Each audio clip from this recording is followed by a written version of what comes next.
Meet Keat Sora, a self-proclaimed mega nerd.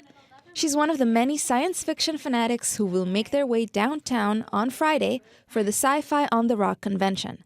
Outside the convention, she embraces the fantasy life. Her husband, Drew Saris, is her pop culture partner.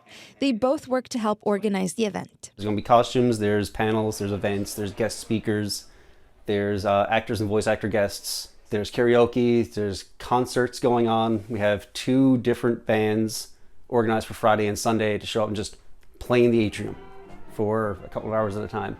It's just a lot of stuff going on. I'm mostly in charge of the vendor room. We have a huge variety of, I think, 80 to 90 vendors and artists selling things and creating things and just promoting their merchandise. And we organize those. I kind of take care of any problems they have. I do the setup at the hotel. I move in Thursday morning and I leave Monday morning. People just want to connect with other people. Like, I just want to show off my toys. People want to show off their costumes. People want to talk about their interests. So, and like it has like impact. So, I did my first cosplay, I believe, in 2010. My friend actually lent me a costume. So I borrowed one from her and I put it on and I'm like, oh, I'm this person, this is so cool. And then it kind of exploded and snowballed from there. Cosplaying is essentially just dressing up like a character that makes you feel happy. Like if there's somebody that you wanna just portray or a character that looks really cool in a movie, you can just dress up like them and kind of embody them. Some people find it as like a good way to escape and just kind of get a chance to be somebody else.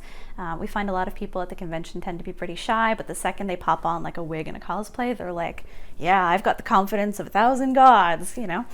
All this costume talk made me want to try it myself. I'll meet you at the princess room. So this is the fairy princess room. How do you feel? I feel it. I know what you mean. I don't know, growing up, we had that kind of stigma of like, oh, you're a nerd, that's not cool. Yes. But now it is kind of cool to be a nerd. It's so much more mainstream. I don't know when the shift happened, but like I can remember, you know, like growing up liking Star Trek and Star Wars, like I had said, and like my parents liked it, but like they were always kind of like quiet about it. Like, you know, like we knew because we'd watch it together and like they'd like get excited for the movies and stuff, but it was never like they wouldn't go dress up as their favorite characters or, you know, like fangirl in the same way that I would. But in the last few years there's been such a push for this sort of media that everybody seems to be doing it, and it's cool and it's encouraged, and you know, you can kind of make a fandom out of anything, so it works. We had, I think, 17 years of planning, 15 events, and it started off, we'd host the event, and then 3 or 4 months later we'd talk about each other again and start planning the next year, and that time started to shorten down. And now we're planning next year last month. So there's overlap now. We don't have any real free time off not thinking about Sci-Fi on the Rock. Arlette Lazarenko, CBC News, St. John's.